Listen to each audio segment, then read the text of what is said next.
right, Matt, we're live. This is episode 31 of InfoSec to Insanity, Thursday night, 8 o'clock my time. Was it 9 o'clock your time?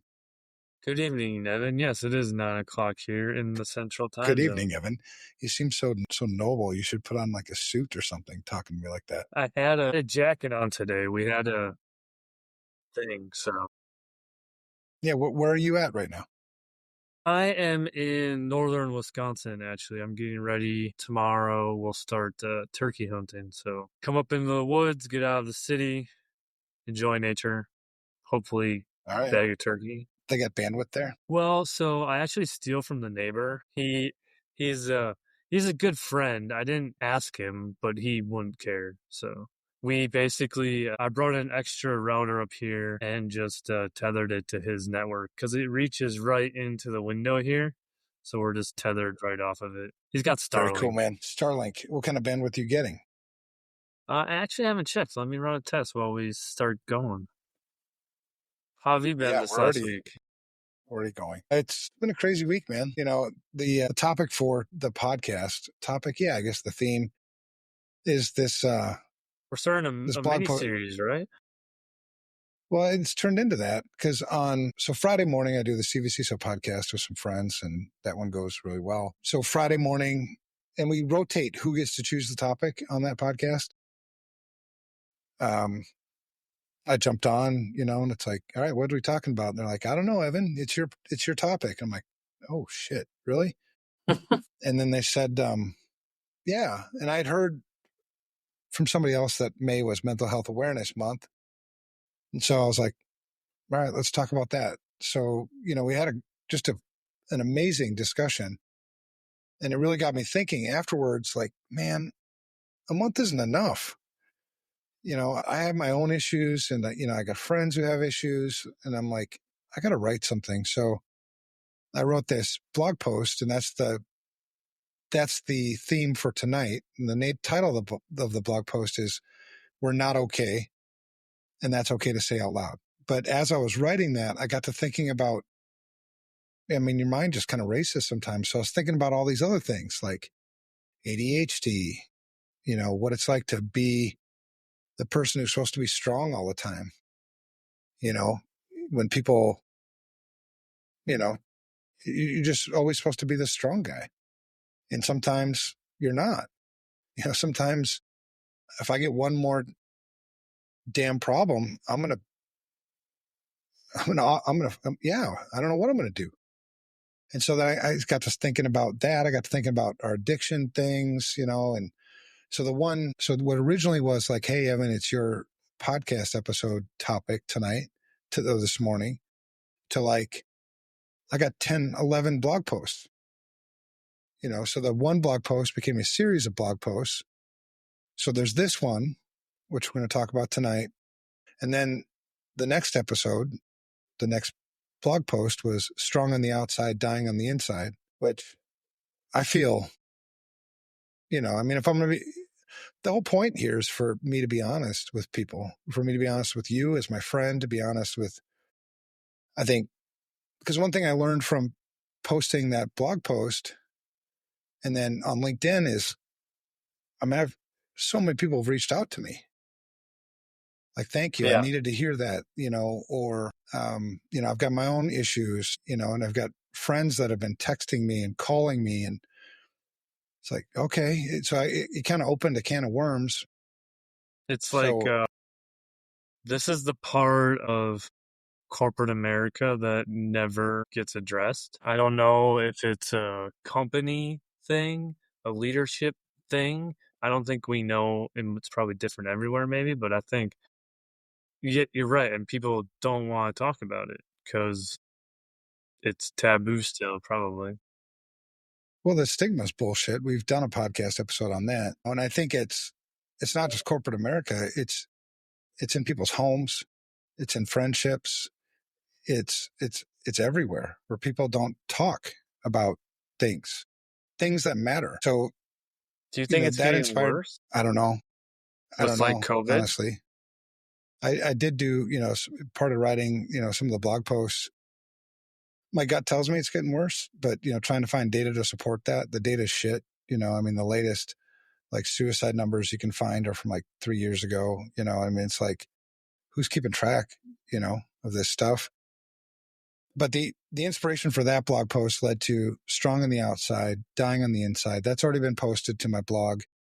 And that one got a reaction too, man. Just a lot of people like, dude, I know what that feels like. And so then the next one, and so we're going to do each blog post that I publish is going to be an episode. So this will turn into a series. This one, which we'll get to in a minute, next week, it's going to be Strong on the Outside, Dying on the Inside, which is already up on the blog. So you can go read it. The next one is the ADHD Mind in a 24 World. I think a lot of people don't understand what ADHD is. And I think a lot of people say they have ADHD, and I don't think they actually do have ADHD.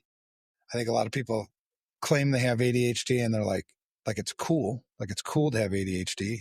It's like a cop-out or an excuse. If you have ADHD, you know for damn, it ain't fucking cool. This world wasn't built for ADHD people. You know what I mean? You're forced to adjust. A lot of time, you know, people don't, they don't get you. It's lonely. It's, yeah, I mean, and it's not all negative all the time, right? I mean, there's certainly some things. And I spent the whole weekend basically writing. I've pre-written all 11 of these blog posts. I'm only publishing like a couple a week. And then we only do these podcasts once a week, right? So you'll be able to read the blog post before we do the show.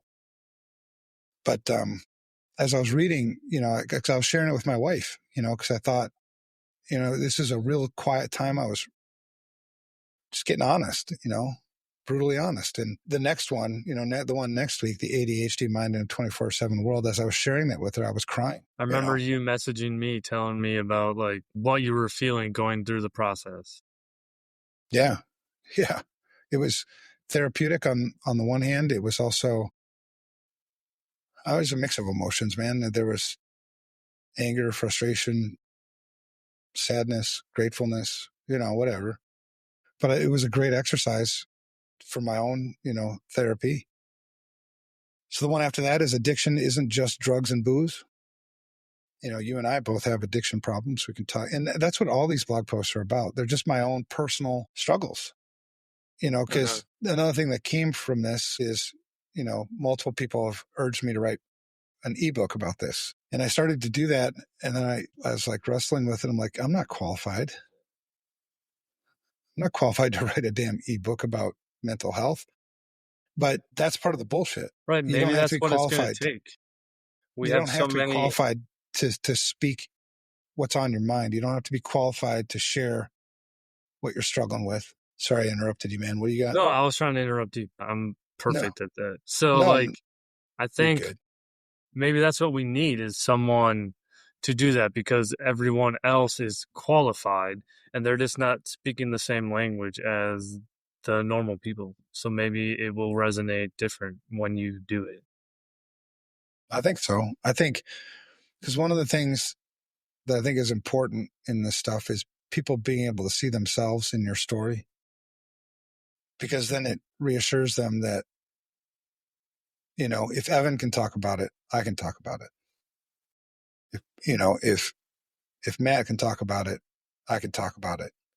Whereas like if a therapist talks about it, well, you expect a damn therapist to talk about it. The thing about a therapist is a therapist has never run a damn company. A therapist has never been in the information security industry for 30 fucking years. You don't know what it's like to be in this head of mine. Also, like they're in a room, right? So you're generally talking to them in a separate room on your own. So it almost is designed to keep it siloed because you're not talking about it openly. Like doing it the way you're doing it, we're doing it, others are doing it, is it's open versus, you know, one-on-one. Right. And I think, you know, and we'll talk about that, you know, because that's really the central point to tonight's is, you know, we're not okay is, and it's okay to say it out loud, is we don't share it. We don't talk about it. When I call my friends, you know, I talk to my friends regularly. Hey, how you doing? I'm good, man. How you doing? I'm good, man. Like every fucking week is good. Are you shitting me? what drug are you taking? Because I want it, but I get it. I do the same thing. When my friends call me, hey man, how you doing? I'm good. So I I'm didn't good. exercise this week in the office. The few days I was there, people were asking me in the morning, "How you doing?" Instead of saying I'm good, I said I'm stressed, and like they didn't know how to answer. It takes people for a loop because everyone expects everybody to just say I'm good. It's a pleasantry. Like go on with your day. It's just like a thing. Right. Yeah. We're going to get to that. So the third one, addiction isn't just drugs and booze. The fourth one is burnout looks different than you think. I've talked about burnout before. I've been in burnout before. You know, it's weird. You know, it's dark. It's lonely. It's shitty. There's a purpose. There's a reason why you get there. You know, and so we'll talk about that in the fourth episode of this series. The fifth episode of this series is titled "Check on Your Strong Friends." You know, it's the strong ones it's the strong ones who, like, I don't need to check on Evan. He's always good, man. That dude's strong as fuck. He can handle anything. And then when I wrote that one actually I cried too, because, you know, I've been there. On the surface, everything's great, you know, and you got to keep that facade up a little bit, you know, because you don't want to cause panic with your teams and shit like that. But, you know, deep down, you're fucked, basically. So You're we're just talking about fried. that. Fried and lonely, angry, frustrated, lost. I mean, those are all words that come to mind. The sixth one is healing isn't linear. And this is really about, you know, you have your ups and downs, you know, in my own alcohol. You know, I'll use that one because it's an easy example that people can relate to.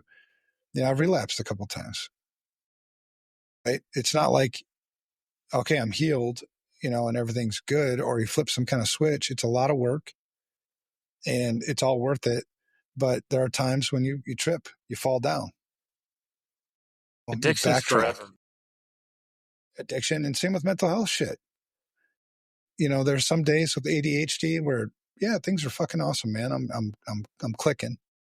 There's some days where I can't figure out the next thing I'm supposed to do. I just sit there, stare at the fucking wall, like. And then when I do figure out like the thing I should do, I lost all my motivation for it. I don't feel like doing it. Mm-hmm. So, you know, healing isn't linear is the sixth one. The seventh one is real help looks like ... And this is, you know, I'm pro therapy. I'm pro professionals. We need them. We need more of them. Actually, we don't have enough. But when I talk to a friend or I share something or they share something with me, you know, real help looks like not fixing them. I don't want advice. A lot of times I just want to feel like I'm not alone. Like you hear me, you see me, you love me. That's good enough. You know what I mean? I certainly don't need you to tell me or point out the shit that I did wrong to get in the spot that I'm in. I already fucking know that. You know what I mean? So that'll be a fun episode where we talk about what real help looks like. Then masculinity and mental health. I'm not against the femininity and mental health. I'm just not a woman, so I can't speak to that.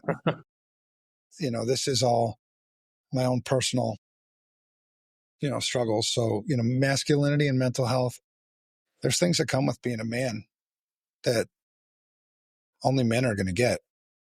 It's just like evolution, nature, those Yeah, I'm things. supposed to fit a certain persona. I'm treated a certain way, and you know, supposed to act like a man, man up, you know, button up, get shit together, you know. I don't even. Yeah, that's a fun one. And then the ninth one is leading with vulnerability, and then the one after that, the last one will be why we're all so damn lonely. So those are going to be the 10 podcast episodes that we're gonna work through. And we're going The to cool have thing some is, guests along the way. yeah, we are going to have some guests. It's hard to have the guests yet because I think as I get more blog posts posted, and then they'll know more about what I'm actually talking about. Because, you know, I had some friends that I was going to reach out to see if they wanted to come and join us, but I don't have anything to show them yet. Soon, because the next one's dropping the two blog posts that have been posted is this one, we're not okay, and it's okay to say it out loud. And the other one that is posted already is strong on the outside, dying on the inside. And then the next one, the ADHD mind in a 24/7 world, that one's tomorrow morning. So if you follow evanfrancine.com, if you follow the blog, you'll see that one. And then I think addiction isn't just drugs and booze. I think it's maybe Monday or Tuesday. I just had to schedule them. I just had to spread them out. I think it's going to be great. These are all things that we need more talking about. Yeah, and man. It's very timely with my life right now as well. And it turns out me too. I didn't realize it, but after I posted that, I've had multiple friends reach out. Dirty shit, like especially like the strong on the outside. Well, both of them. The one that got the most, I think, was the we're not okay, and it's okay to say out loud, because I think a lot of people just feel like they can't share, they can't get it out. Nobody's going to care, or you're going to hold it against me, or judge me, whatever the fuck it is, or it's not the proper thing to say, or whatever. Right? Yeah. Think of the excuses, man, and we're going to get to that in a minute. But I keep saying that, but trust me, it's coming. But the one that today got a lot of, discussion from, my peers was, strong on the outside, dying on the inside. Because I had a friend of mine that I talked to today, and, the prototypical tough guy, always taking on shit, always reliable, always dependable, always just like the rock. He's a great friend to have. But he was, he called me and he was, he's struggling right now. His marriage is struggling right now. Finances are struggling right now. He's taking on more than he can do. So he's plate is full right now. And he's trying to figure out, like, the fuck, And I'm like, did you read my blog post? He goes, yeah, I did. Like, yeah. So at least maybe that's why he called me, because, at least I can empathize with it.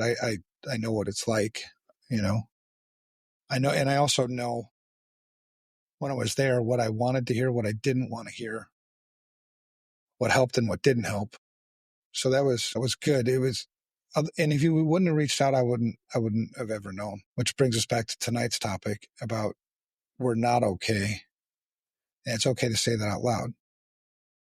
And I don't want to I'm not a drama guy. I'm not a drama queen. Like, I'm not saying, like, if you say you're okay, I'm not like, bullshit, you're not okay. Nobody's okay. That's not what I'm saying. You're a liar. Yeah. You don't purposely manufacture crisis in your life, but addicts do that, though. Yeah. Oh God. Yeah. Tell me about it. We're good at that. But but when I say, we're not okay, like, I gave you one example. If I talk to you every week and I say, how you doing? Or I talk to you every day, you're a coworker. How you doing? I'm great. I'm great. I'm great. If it's always fucking, I'm great. How the fuck can that be? And it's not that you have to share everything with me, but I'm concerned that you're like me and I'm telling you everything's okay and it's not okay. I'm struggling.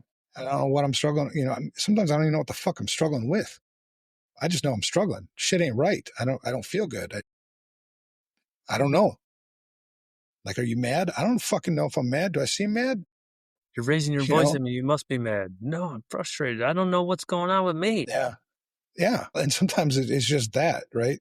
So I wrote this blog post out of my own frustration, my own, like, when I typically, I have a tendency that when things are not okay, I isolate.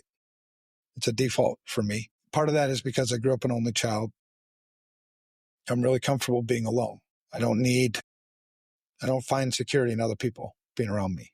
You know what I mean? So it's sometimes difficult. One, it's difficult for other people to pick up on it for me. And two, if that's where I go with my default, it's easy for me to keep it silent, So I do keep things silent more than I should. And the sad thing is, every time I do actually open up and share something, I always feel better. Every single fucking time.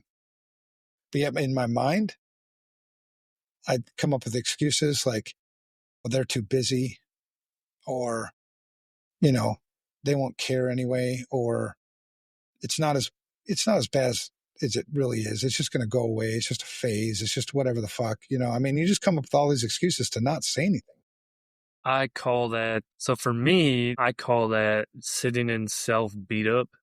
So like, instead of acknowledging that's going on or talking to somebody, because I wasn't an only child, but like we were so far apart, we pretty much were. Like you don't have anyone to talk to, so you just deal with everything that you have going on by yourself, and it's almost like you got to put yourself through this process in order to make yourself like come out. And I totally do the same thing you do. I think a lot of people do. I mean, there's some reason. I mean, I must have hit a nerve somewhere with a whole bunch of people, because a whole bunch of people reached out. A whole bunch of people,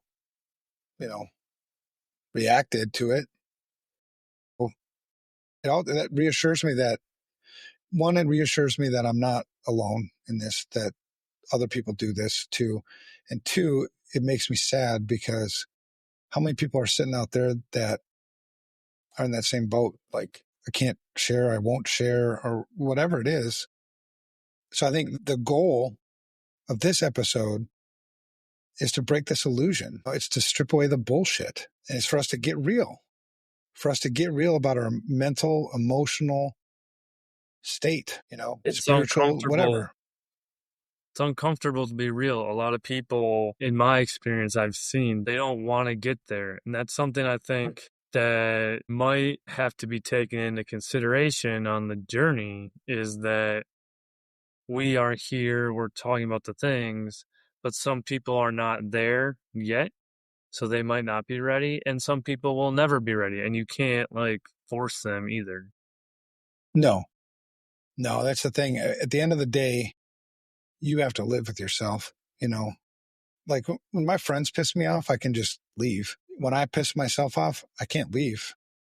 I never thought I'm about it still like here. that. I'm still here. I want to get away from myself, but I can't get away from myself because I am myself, and fuck, I don't like myself, or, whatever. So, but I know there's other people that go through this. I know there are other people who struggle. So if we can inspire even just one person listens to the blog post, reads the blog post, listens to a podcast episode, and it inspires them to get the help they need, or inspires them to live a better life, fuck, it's all worth it, man. You know what I mean? Not to mention the benefits that I got in going through the process myself. I mean, writing these blog posts, really, it was like picking some scabs a little bit. It was an eye-opening experience, but it was good for me. And it's ironic because this week was in any other week, just by the stuff, in my life, this would have been a shit week. I had 7 guests here at my house. They brought a dog. So I had 7 guests, 6 dogs, and my wife isn't here. My wife's on a trip with her friend, just a girls' trip. So I have 7 guests, 6 dogs, no wife. It's a dangerous place. And then I don't know how you're surviving. That sounds like a lot. I honestly think, man, because then there was other shit. Like there's some work shit, going on, which is, sort of normal-ish. And then, friends reaching out with their own mental health issues, and working, taking that in. And then one of the CISP mentor program instructors was supposed to create the lesson for this week, which is on cryptography. That's the boring one. I like that one. But he texted like the day before it was due that he's got some personal issues and he won't be able to get it done. And so I'm like, fuck, man, that's 20 hours of work, to do that, to put that together. So somehow trying to find 20 hours of work. So all these things, in any other week, this would have been like a shit week. But I think working through the writing of these mental health things actually put me in a pretty good spot mentally to handle it. I mean, I don't feel overwhelmed. I don't feel angry, frustrated, nothing like that. I feel mentally I'm in a pretty good spot right now. It It's kind of crazy. recharged you and prepared you. And help you put it in perspective. Like, it's not the end of the world. I mean, 7 people, they can probably entertain themselves a little bit. I mean, 5 dogs to 6 dogs. Just one whatever. more, 4 more legs Just or one whatever. more, just more shit to pick up. Are More they piss getting to pick along up. with each other at least? They left this morning, so they're gone now. So problem solved. Yeah. But I think so, stripping away the bullshit, getting real about, mental, emotional, spiritual weight we carry, especially in information security and cybersecurity, our industry, in leadership. You and I are both leaders. There's unique things that come with that, and just everyday life. I mean, like I said, I can't run away from myself. So if I got work struggles or, my mental health issues at work, you can't separate that shit from what's happening at home. You're supposed to, but it's not possible. I don't know why anybody came up with that. Like, leave work at work. Yeah. How the fuck do you do that shit? I mean, if you work in a factory and you build a part, put it on the shelf and go home, you can probably leave work But at work. let's say you just had a terrible fucking day at the factory. Nothing went right. Yeah, I suppose. I didn't think about people were treating you like shit. You're just going to go home and it's all going to be good? No. I mean, No, that's fair. I was thinking more about the work, not the other things. Yeah. So this first part, let's talk about the lie that we tell. This lie that we say, I'm fine. You've done it. I've done it. Everybody's Why do you done think it. we do it? That's a great question. I'm open to all kinds of ideas. I think for me, a lot of times I'll do it because I don't want to be a burden to somebody else. Sometimes I don't want to do it because I'm sort of in this ignorance mindset. Like, I'm just trying to ignore it. And if I have to talk to you about it, I got to bring it up again. The last thing I want to talk about, if I'm in a mentally shitty spot, sometimes the last thing I want to talk about is my mentally shitty spot. Sometimes I want to run. I used to medicate. That's kind of off the table now. But, I think we just wear these masks, for whatever reasons.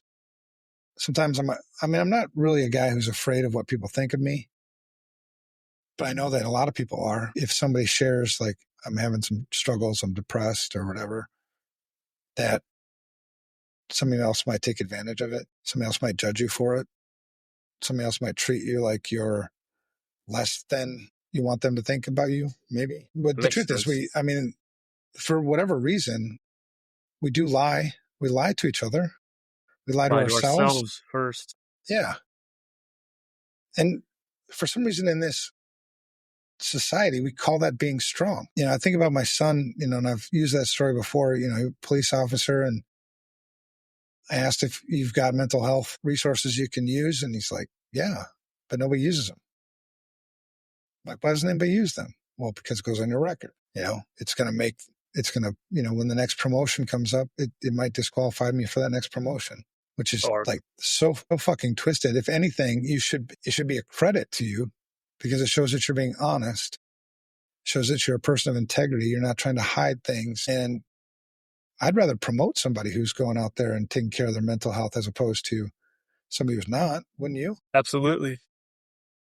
I actually was up and down in my therapy experiences. I always feel like I get to a certain point and then I'm smarter than them. Like, I know what they're going to say already, and it's not helpful.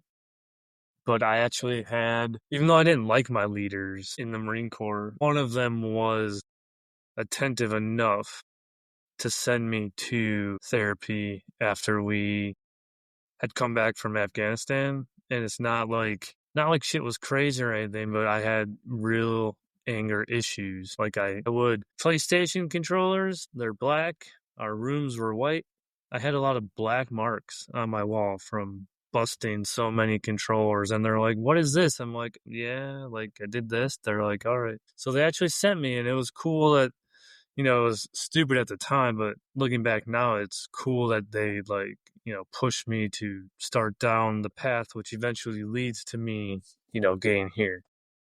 Yeah, that's cool. That's a good story, man. So not sharing, is it strength or is it survival? So I know some people and they think about it totally different.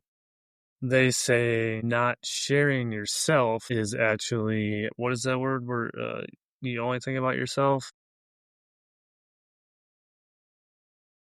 Selfish? Selfish, yes. So if you're not sharing yourself and feelings and stuff with others, you're actually being selfish. It's one way to look at it.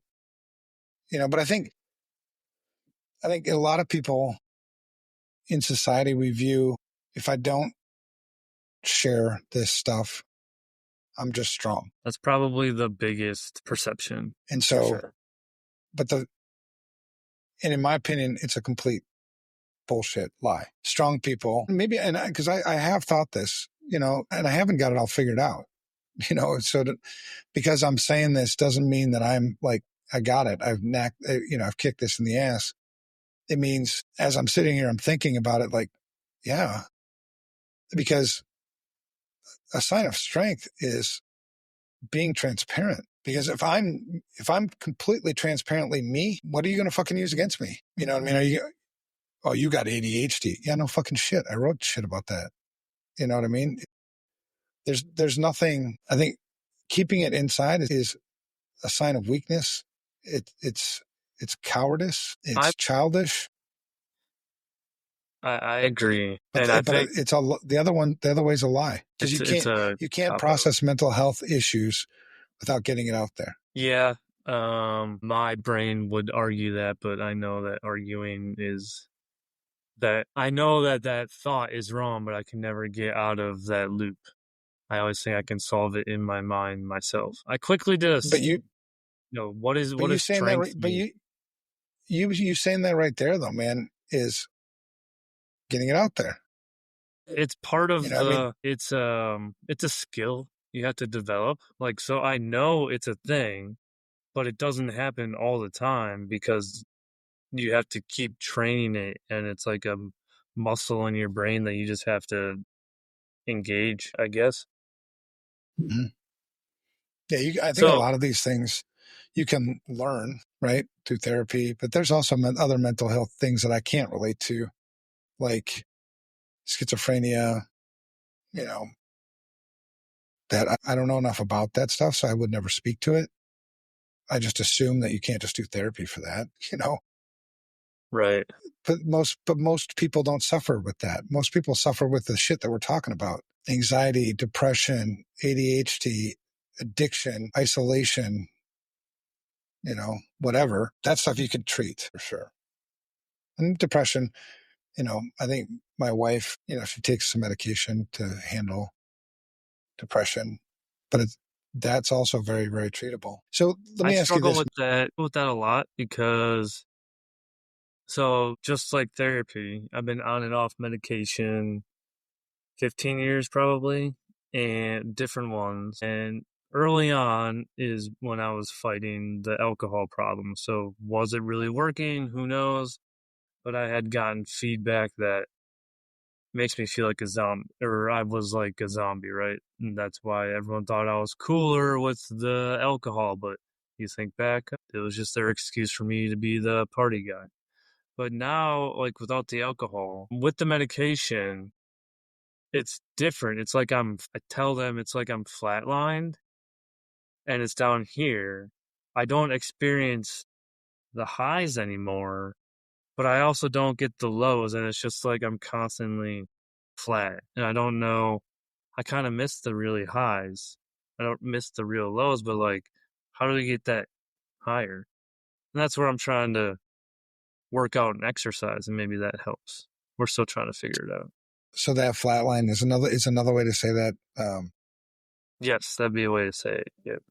Yeah, so I've definitely felt that before as well. Like when I was in one of the few, with this current therapist, we were working through feelings. He's like, "So, tell me about your feelings." I'm like, "I don't have any feelings." He's like, I can't "What?" feel it. He's like, "What?" And I'm like, "I don't know. I'm not excited. I'm not depressed. I'm not angry. I'm just like here."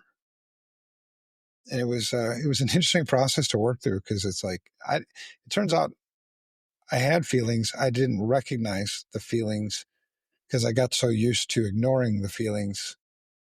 And when I did recognize the feelings, I didn't know what they were. So I had to actually learn feelings. You had to show me, like, anger is The this. I'm chart like, and stuff. yeah, anger is this. I'm like, oh, fuck, that's what that is? Shit. All right. Yeah, I've been angry. You know, Just like me. this is, You this know, is disappointment. I'm like, what the fuck? That's disappointment. Okay. Yeah, I've had that too. It was like grade school for emotions. It was weird. and I don't think we ever did that. I think you're just supposed to figure it out. But so my I therapy. wasn't figuring it out. I wasn't figuring it out. And I think my therapist was losing patience. So in my therapy, we every like 90 days we have to make a plan or whatever. And every time on my plan it says Matt wants to feel the feels. He doesn't know what they are. It's the same exact thing. Like I just don't. Am I happy? I don't know, dude. Like I don't know. What's happy? Um, Tell me what that is. It's like, oh, here's some examples of happy. I'm like, oh yeah, fuck. Okay. I've done that. and I probably have an opportunity to do more work to like sit down with the stuff and like start identifying like the things. But the first thing I'm trying to do is actually like use the words in context to like try and create a connection. But yeah, I wonder if anybody else struggles with that. Like, do other people actually know they're happy? Like, that'd be really cool to be able to do. Well, here's the thing that just popped into my head as we're talking about this. Maybe one of the reasons why people don't share is they don't know what to share. You Right? know what I mean? I'm not okay, but I'm also not bad. I don't know what I am. You know, maybe you could help me figure that out a little bit. You know, I think that's maybe part of it too. Or, sometimes for me, it's been a really slow burn, meaning it wasn't like, it wasn't obvious. It was just a really slow burn. It was over the course of, this happened during COVID to me, where just slowly, slowly, slowly, slowly, slowly. And then my wife said, "You're off." I'm like, "What do you mean I'm off? I don't feel off. I'm doing shit. I feel good. What's up?" She goes, "You're just off. I don't know what it is, but you're not the same over the last 3, 4 months. You're different. And I'm concerned about it." And I was like, "Whatever. You're just being a crazy wife. Go back. Leave me alone." And then we went to Sturgis.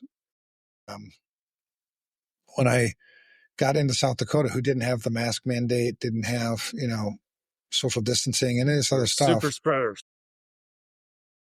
I know, but that was, as soon as I did that, like immediately it made sense. Like, holy fuck, I really did slide. You know what I mean? I slid quite a bit, to be honest. I So anyway, can you think of a time when you said I'm fine oh, when you weren't? yeah, like I just went through this in the last 2 weeks. Like you said, it's a slow burn. I've probably been slow burning for probably 3 months, I guess. 2, 3 months. Ever since my brother passed, probably. One of my coworkers, really cool dude. He reached out to me on a Friday afternoon. He's like, "Hey man, a couple of guys were like, what's going on? Did they think you're off?" I'm like, "No man, I'm good. Just busy and got a lot of things going on.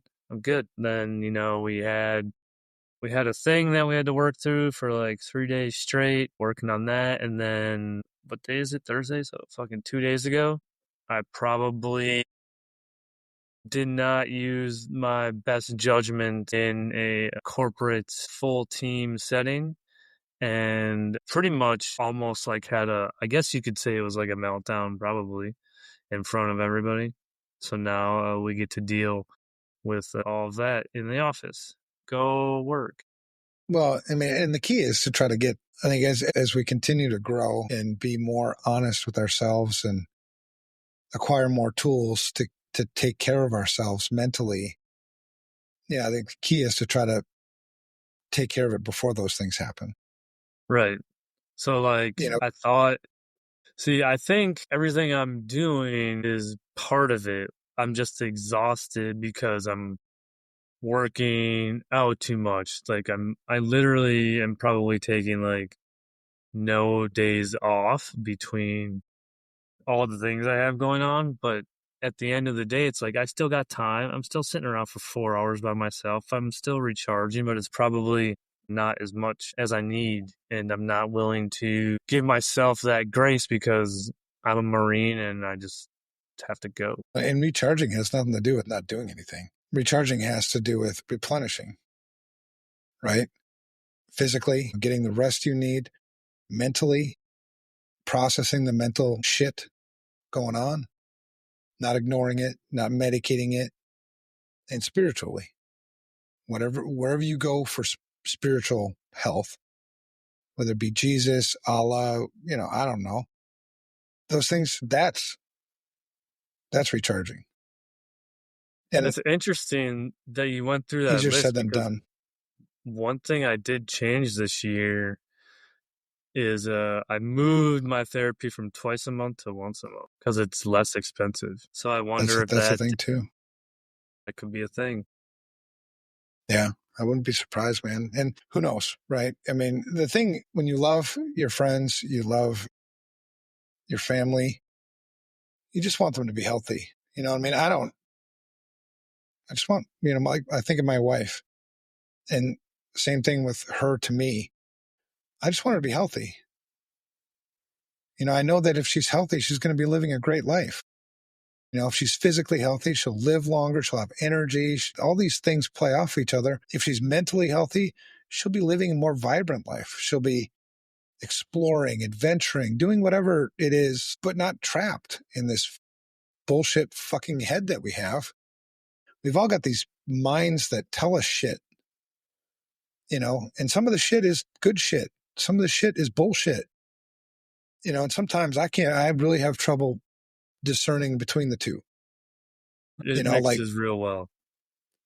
Right? It's like sneaky. It's hard to explain. Read the blog post and maybe it'll make more sense, but it leads to things when I don't talk to people, and you have to talk to people. I mean, you can't process some of the things that we process by yourself.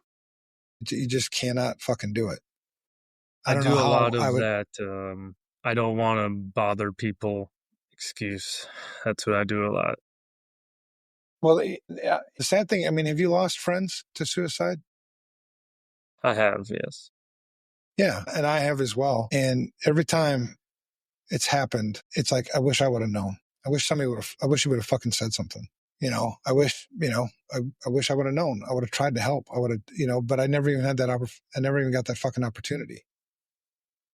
Or in one case, I did know. I didn't say anything. I didn't help. Now, you can't fix people, so you can't carry that weight either. You can't be thinking to yourself, well, my friend committed suicide and I didn't help them, so I'm going to feel guilty about that and I'm going to live with that shame, and that's bullshit. You can't do that. But, and I've explained to you, it was after the last episode, you and I had a personal conversation, and I told you I heard this thing from a pastor once, and he told me the difference between guilt and shame. And he simplified it and put it in that pastorly way. He said, guilt comes from Satan, conviction comes from Jesus, which that makes perfect sense to me, that because I speak that language. But it's essentially, guilt is bad, conviction is good, right? So guilt is something that like reminds you of the mistakes you made. So if you're in my example, when I'm sitting in self beat up, that's just guilt. It's not. That's guilt. Yeah. Fuck guilt. Not helpful. Now, in my belief system, and you don't have to be a Christian, but when I feel that way, I verbalize it. I say, fuck you, Satan. I say it out loud, and people, normally there's not anybody around, I don't think. But, when I name these kinds of things, it helps me to make it a reality. I started doing that with my anxiety. We've talked about. Right. And the difference between that and conviction is owning it, right? I made a mistake. I own it. I'm going to do better next time. I'm going to learn from this. I'm a better human being for having gone through that mistake because I'm not going to repeat it. One is a growth the other one's a death. So you choose which way you want to go with it. So, when I had, I've had 5, 6 friends commit suicide over the years, but one really hurt me because I knew stuff and I didn't say anything. I didn't help. I didn't, for whatever reason.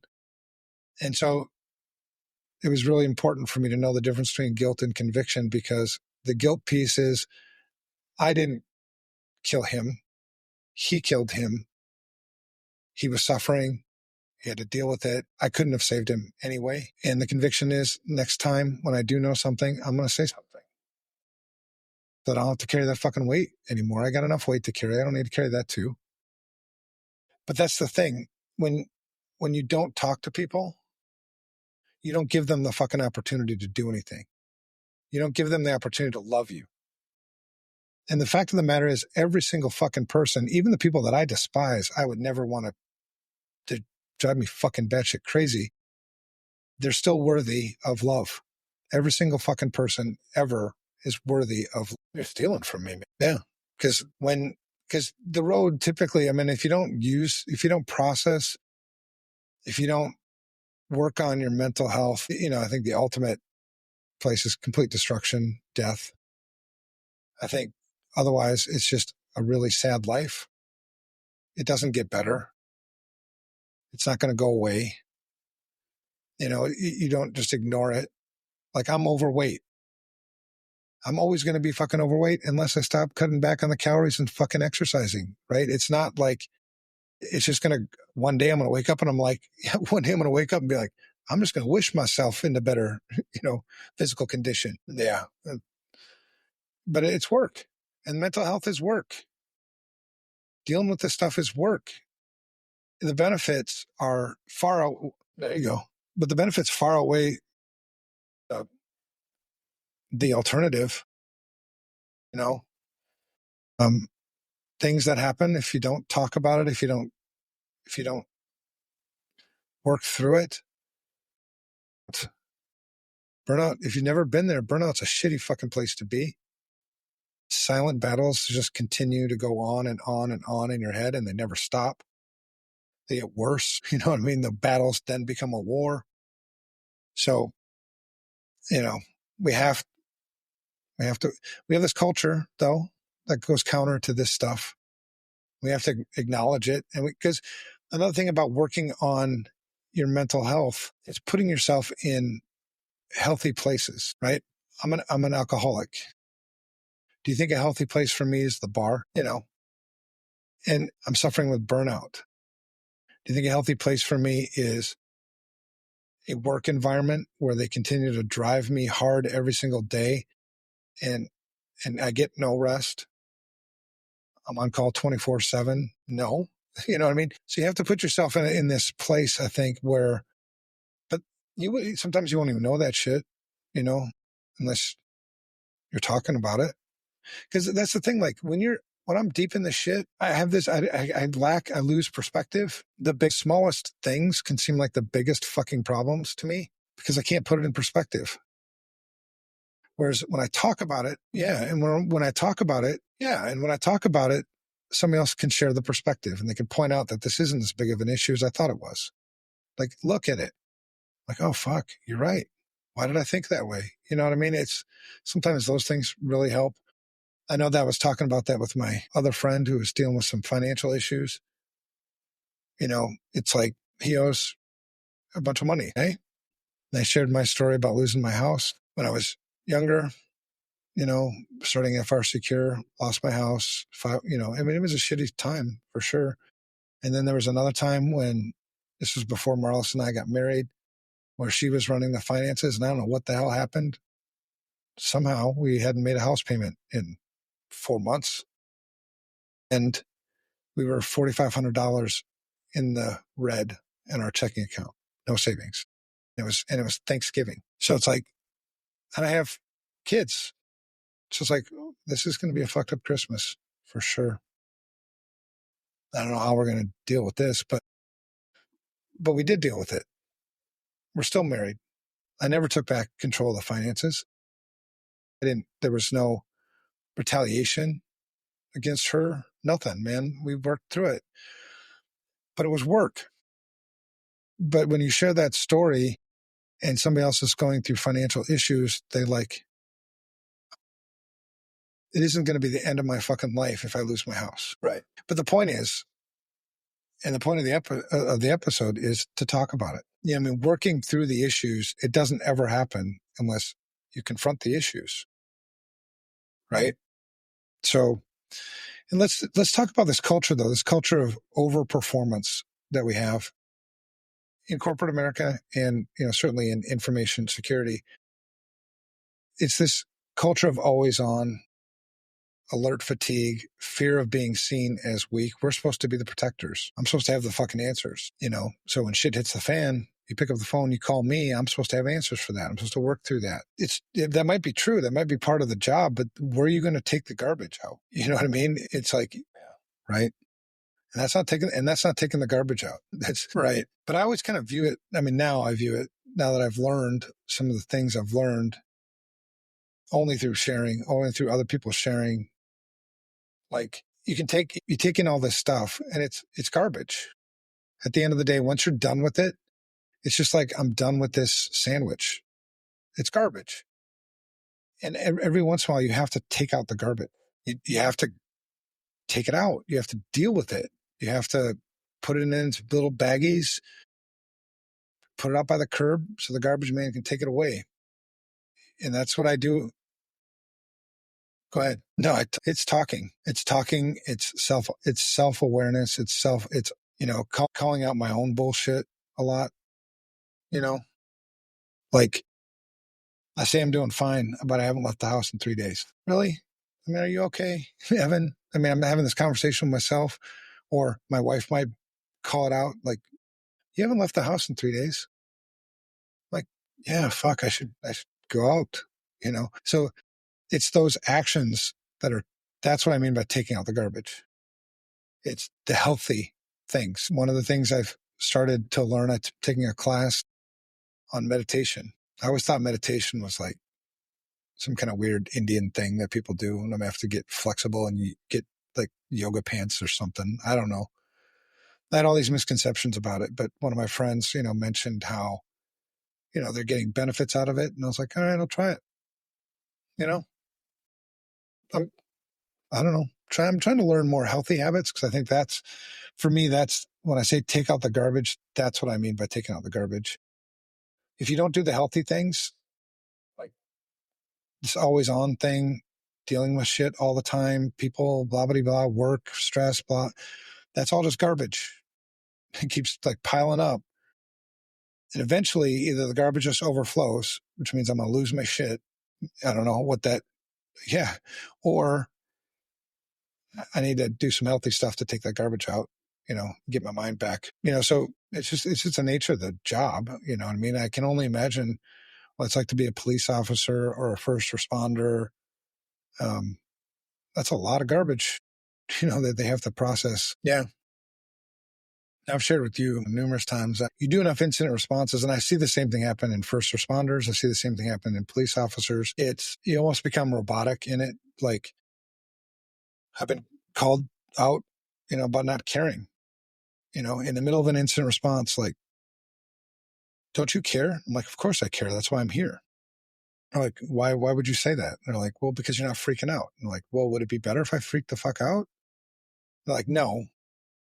But now I'm starting to get what they're saying because, you've got emotions and you've got logic. To me, it seems like there's like two sides to what's going to drive my behaviors, my decision making. And when behaviors get out of hand, or not behaviors, emotions, I usually do things I regret, like I'm enraged, I'm angry. Well, I fucking just broke something or said something to somebody, but I'm going to regret it later on when the logic comes back.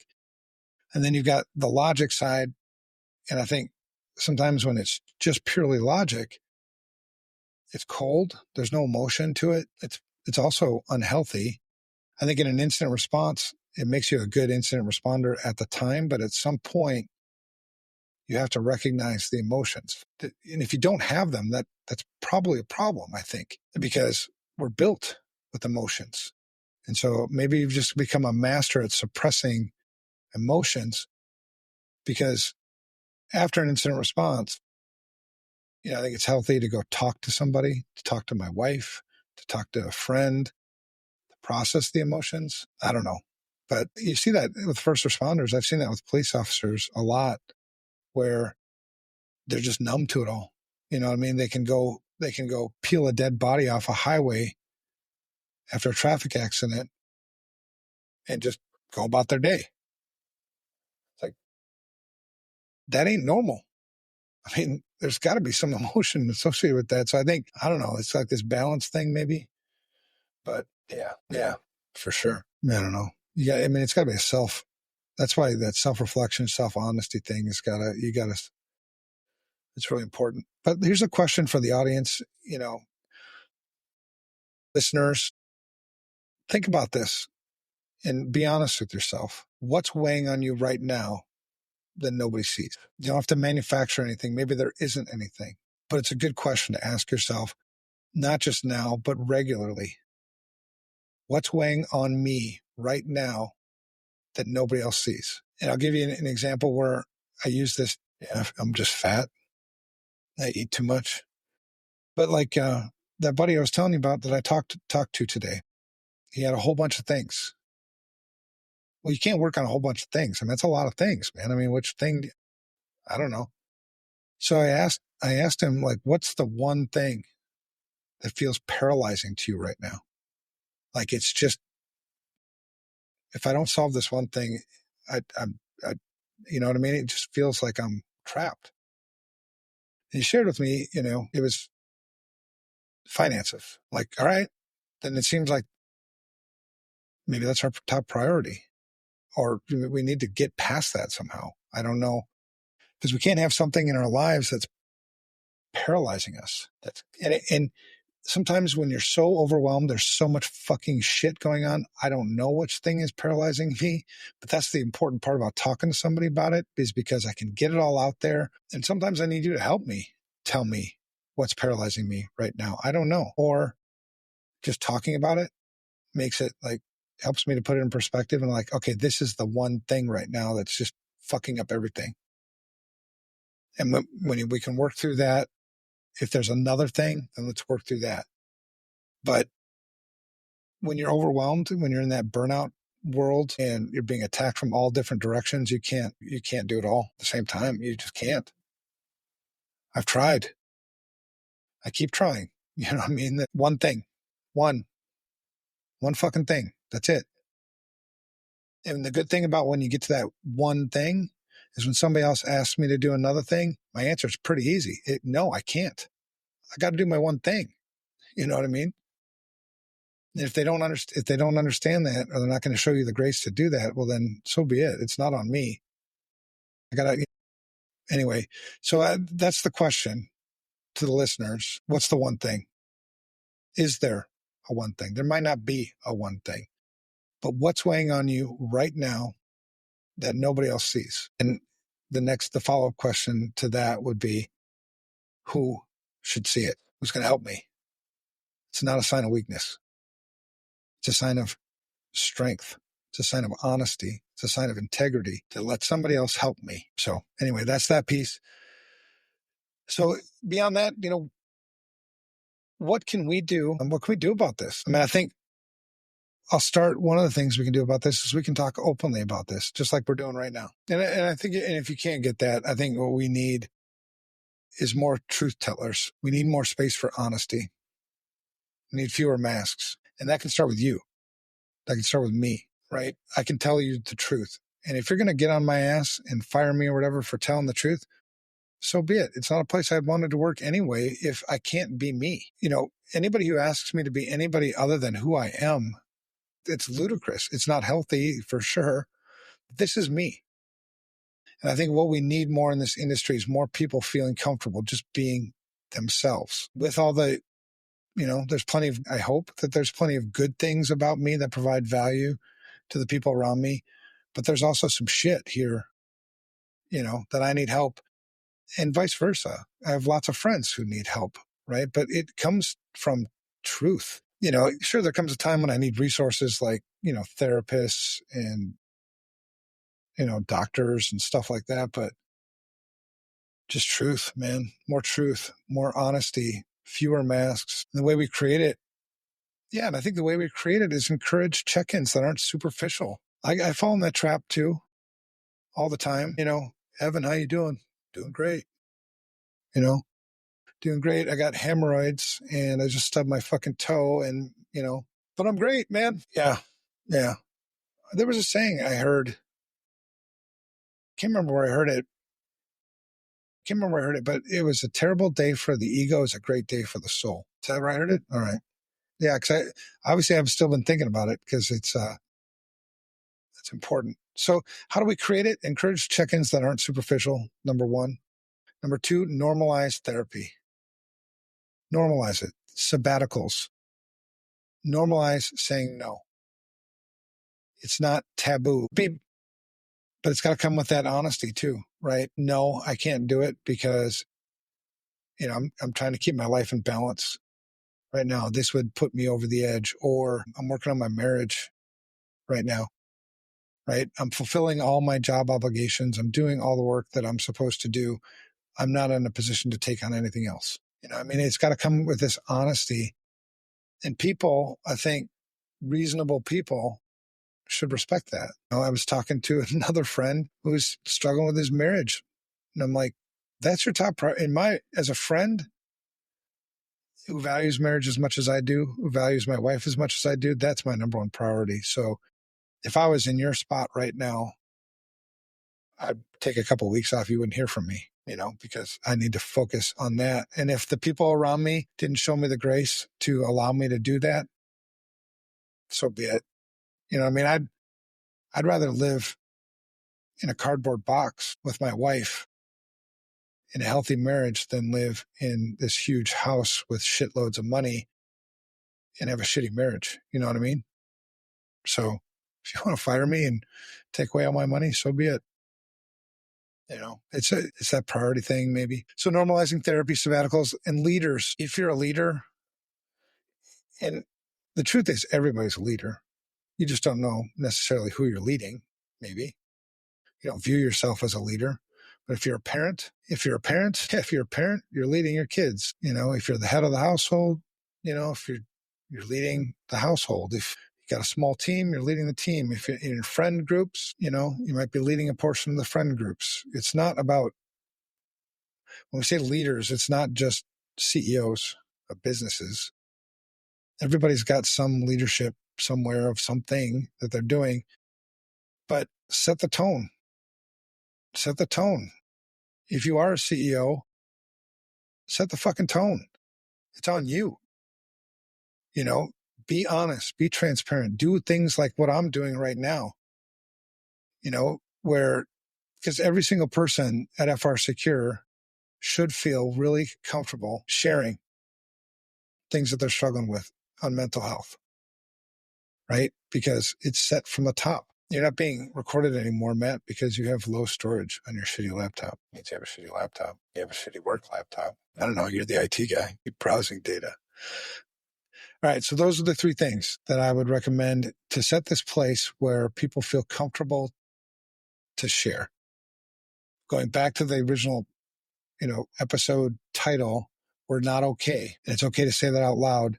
Make a place where people can say it out loud. If you're leading and you're not setting the example, man, I would never want to work there. But here's some actionable ideas. You could, depending on who's running the meeting, if you're running the meeting, start a meeting with real check-ins, like real ones. Share the dirt, you can't force people to share things. And sometimes things are personal. You got to have, obviously some boundaries, but I have one-on-ones. I'll just give you an example in my own life, because that's what this whole series is about. It's about shit that I can speak with authority about. So I have one-on-ones with each member of my executive leadership team. And I don't talk business. I figured if there's a business problem, they would have already brought that shit up. If there's a business problem, you can certainly bring it up in our one-on-one too. But the one-on-one is, I want to know how you're doing. Like, how's life? Stressed out? Traveling too much? Working too much? Marriage okay? Tell me some good shit. You know, the kid won the new dance recital thing. Matt, I don't know what the hell you're doing with your damn computer. Matt's gone now. So now it's just me talking. Matt's unreliable. He has to take out the garbage. All right, so I'll keep talking. What I do with my one-on-ones with the executive leadership teams, we just talk about normal things, just talk about life things. Business stuff takes care of itself, but I'd rather you be a healthy person, deal with your mental health issues, deal with your physical health issues, deal with your spiritual health issues long before you worry about business, right? Going back to the priorities. I'm going to have to kick Matt off the podcast because Matt's unreliable. Just going to tell you, oh shit, no, he's back. Matt, I just told everybody you're unreliable. I'm going to kick you off the podcast. I know. Matt already did, and you're back again. Yes. I found my way back in. It's always uncomfortable when you're having a conversation with somebody and that somebody just drops. I It's like, apologize. all right, I'm switching from talking to Matt to talking to myself again. I am kind of a jerkhole like that. It's the story of my You're life. a beautiful human being. Shut up. Shut the fuck up. You tell Satan to fuck off when you say that shit. I am living in the, I forgot what the fuck we call it already. My mind is so fucked up. Get out of it. All right, so encourage check-ins that aren't superficial. Okay, starting the meetings with like real check-ins. That's tip number one. Next one is let go of toxic positivity. That's also bad. What is toxic Matt, positivity? Do you have somebody in your life that's always positive, that always has something positive to say? The world is fucking burning. They're on fire. I try to be that person. Arm just fell off, and they're still preaching positive shit. I try to be that person at work. Maybe that's part of the problem. Well, maybe. I mean, I don't know, dude. I'm not going to judge, but toxic positivity doesn't help because it's not real. Things aren't always positive. I mean, in what place could you ever live where everything's positive all the time, all the damn time? Well, that's fair. That's fair. Like, but I do have people. I think it's for just sure trying that to think about to help. Yeah. I never thought about toxic positivity before. I'll have to reflect on that because I'm just trying to, can't think of the word, like just make sure everyone's like, I'm trying to spread energy. I guess what I'm trying to do is give everyone my energy, which is probably not good either. No, I don't know, man. I think wanting to lift people up isn't toxic positivity. I think toxic positivity is when you don't recognize the reality of the circumstances or the situation, and you're still putting a positive spin on it. Like you're joking. Maybe not even joking, but they always have the positive thing to say. Like, have you ever seen? I was just diagnosed with I was just diagnosed with cancer. Well, the good thing about that is, blah, blah, blah. Sure. Fuck you. There's no good thing about that. Maybe there is, but I don't know. I don't need your toxic positivity. What I want you to do, and we'll talk about this when we get to this episode, when we get to the episode of what does real help look like. It's not real help. Real help is acknowledging I'm in a shit spot right now. And I don't even just make me feel not alone right now. Just listen. Just listen. And I don't even give a fuck if you listen. Just give off the impression that you listened. You know what I mean? And you haven't been married yet, but women are really big on this. Like, listening. She'll share things with me, and I want to fix it. And I was supposed to recognize that I was just supposed to listen. So now I have to ask, is this a listen thing or a fix thing? It's a listen thing. Sweet. You're not going to get any fucking advice from me on this. But anyway, so actionable ideas, do the real check-in thing, let go of toxic positivity. If you're that person, it also makes it really difficult for people to share with you, I think, when it's always positive, because it's another barrier to entry for me in sharing my negative shit with you is that you're always positive. Well, it's also, I don't want to bring you down. You go back to a lot of people compare themselves. Like I compare myself with people all the time. Like you have to check that. And then you take a step back. If I'm always being positive, and someone else is then trying to compare themselves against me, then they're not going to want to share. Yep. Yeah, I can see that. Third thing, build community where honesty is rewarded, not punished. We don't punish honesty. Challenge it, for sure, because that's discernment, right? When somebody tells me something, I don't just take them at their word all the time. It's, is this honest? I mean, is this really what the fuck's up? Especially with addicts, by the way, because addicts will share shit with you, but they won't share the real shit with you. They'll share with you the things that are kind of socially acceptable to share. Like, you dropped the ball on this, you fucked up on that kind of stuff. They're like, yeah, I did. I'm sorry. I'll fix that. But they don't share the things like, I drink too much. I have a drinking problem. You know what I mean? It's like addicts. Yeah. So the honesty being rewarded things. It sets a It's got to tone. be honest. It does. All right. Real stories. Do you have any real stories, Matt, of times when you've been in a dark spot, and you didn't share? You didn't talk to anybody about it. Can you think of one? I already. And maybe you still haven't shared it. You're like, fuck, I ain't sharing it here. I already said the one from this week that happened. But you shared that already. Yes, I did. Oh, yeah. Okay. But can you think of a time when you were like stuck in something that you just carried it? Probably to a point where it caused some damage before you shared it. I'm trying to look for this, like, what's a positive outcome to sharing shit? What do I get for it? It releases it. It might not necessarily solve it, but it releases it. One thing I'm carrying right now is like, what the hell am I going to do about my mom? I kind of joke about it because it's toxic positivity. Like, with my brother passing, now he left me to deal with my mom by myself. And she's not in the best of health, doesn't have the best living condition, has like no money. All she wants from me is money, and I don't want to do that. So, like, how do I navigate this situation? And I feel like I've attempted to reach out and communicate. I don't think she can communicate, or she's not ready. So that's a challenge. And I've talked about it in therapy. She actually came to one therapy session. I was trying to make it where we could like talk about her, but it just turned into a me crying session. Talking about, childhood, which, I mean, it wasn't wrong, but it's not what I wanted, which you don't always get what you want, I suppose. Maybe it's what I needed. Who knows? So yeah, that's something I'm dealing with. It's interesting, man, because you brought that up about it's not what I wanted. Whenever I hear that, I think expectations. You know what I mean? Like, when you go into something without expectations, it's really hard to be disappointed, and because if I didn't, that's how you don't get what you want. That's how you get the disappointment, is because you had expectations going into something, and whatever you didn't meet the expectations. And I'm not analyzing this thing. I'm taking this back to the why we don't talk. Maybe we don't talk sometimes too, because the last time I did it, what I got in return didn't meet my expectations. I didn't get what I wanted out of it. That makes And a lot of so, sense. yeah, because I'm thinking of my own life, like a lot of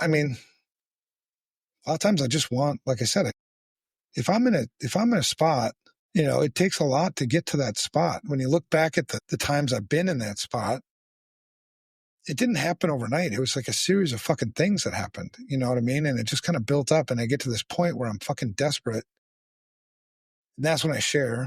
It would have been a lot better if I would have shared earlier on, because I could have saved myself a hell of a lot of trouble, a hell of a lot of anger, frustration, pain, wasted time, all that shit if I just would have shared earlier. But it sucks when you get to that point when I do share, and I went into this sharing with expectations. I'm thinking more of my wife, because I think I put this on her a lot more than I should. Like, and she responds the way she responds, and I'm like, well, what the fuck? What was the use of me even telling you this shit? That's all you got? Yeah, you're supposed to save When, the world, right? That's the yeah.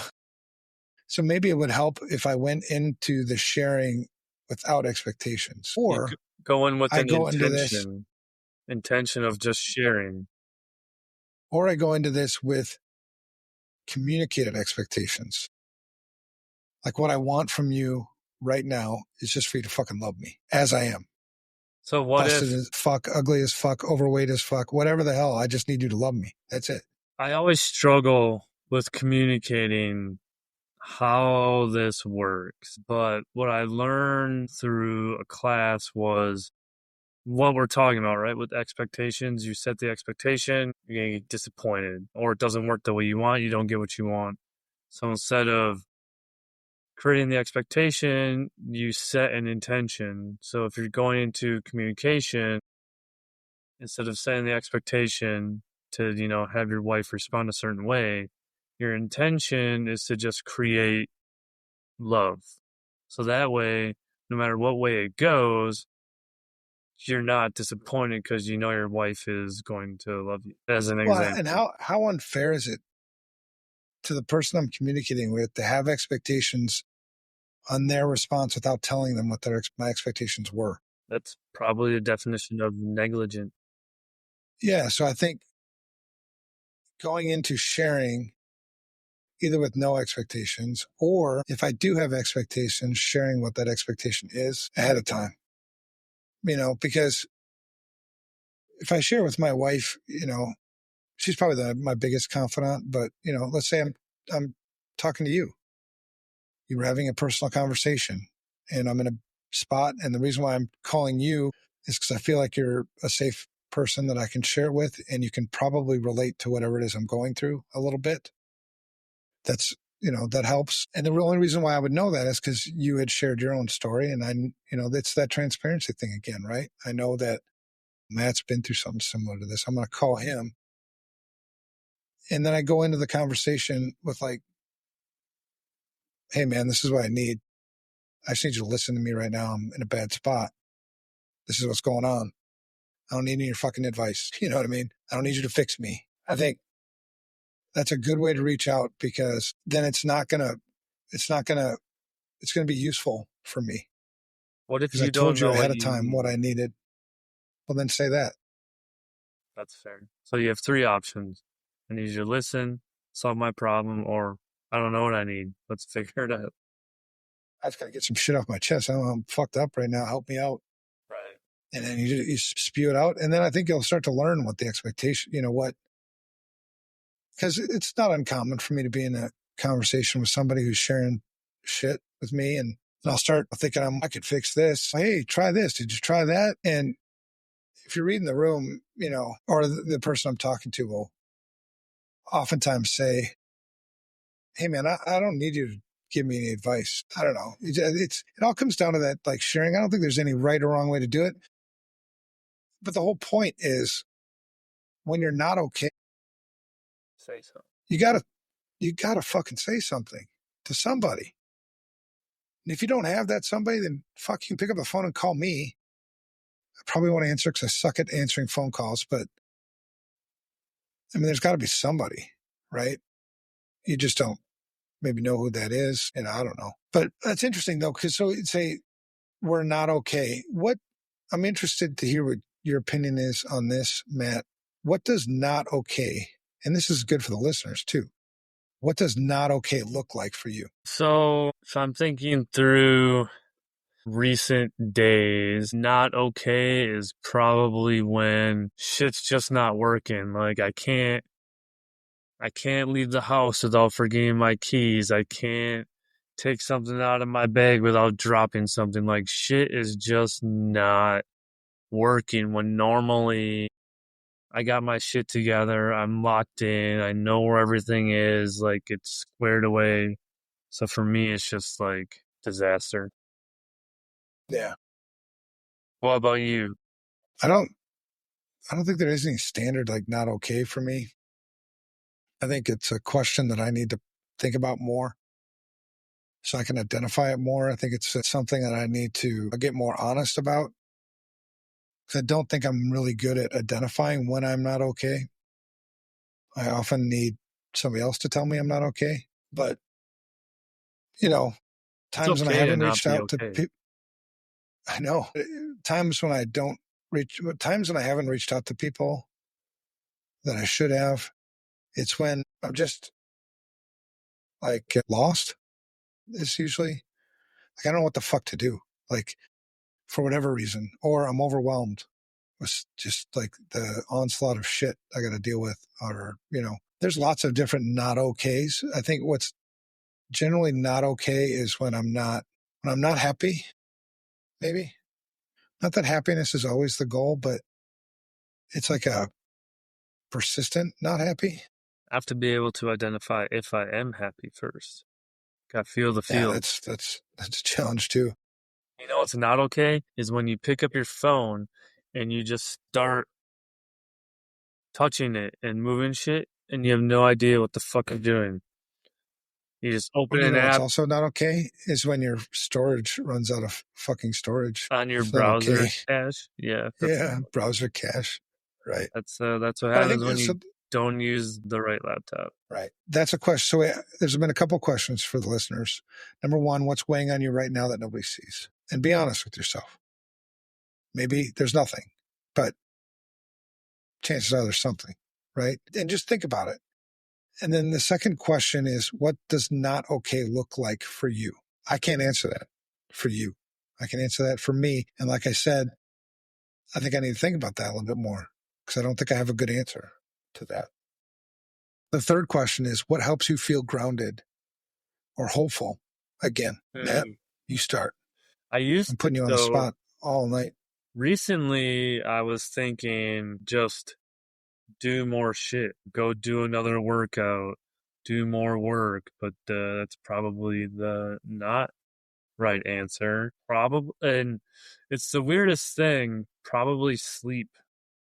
Even though we sleep like a quarter of our lives or whatever, sleep just makes me feel good. Well, what helps you feel grounded and hopeful, again, for me, is when somebody can show me or encourage me to find the light in it, whatever I'm in, and so safety, you think somebody like is big, strong, tough, broken bones, crashed motorcycles, done all this shit like that.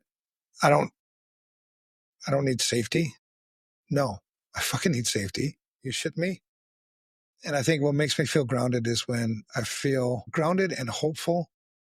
Again, it's interesting. That last question, religion. It is. Ultimately, it comes down to that often, it's Jesus, but it's a relationship thing.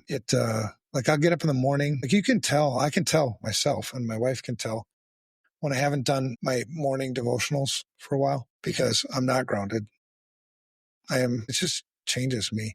So that's a good point. That's a good reminder that does help me feel grounded and hopeful again. Just that it's going to be okay, that it's going to be okay. I lose my house. It's going to be okay. That's definitely a gap that I have. I've been working on physical, mental health, but the whole spiritual piece is just still discovery. Yeah. And my encouragement to you is the same as I've given to everybody that's ever struggled with that. Keep seeking the truth. Don't stop seeking the truth. Keep asking why. Keep seeking the truth. It's a hole that everybody has that has to be filled, in my opinion. All right. So those are the three questions for listeners. Number one, going back, is what's weighing on you right now that nobody sees? Number two, what does not okay look like for you? And number three, what helps you feel grounded or hopeful again? And I'll remind everybody, the whole point with this episode is it's okay. Not okay. I mean, it's okay. It is what it is, I guess. But we're not okay. What's not okay is sitting in silence. What's not okay is listening to the voice in your head that says, nobody gives a shit. Nobody's going to get it. You can't share. Got to keep the persona up. You're going to lose your job. Fuck that. That's all bullshit. To me, I'd be like screaming like, fuck off, Satan, and all that stuff. So it's okay to not be okay, what's not okay is staying silent about it. Matt, you got anything to add before we close this thing up? Because we're going to do the next episode next week, and it'll be awesome because we're going to talk about being strong on the outside, dying on the inside. Can't think of anything else to add right now. I think this was great. Love exploring.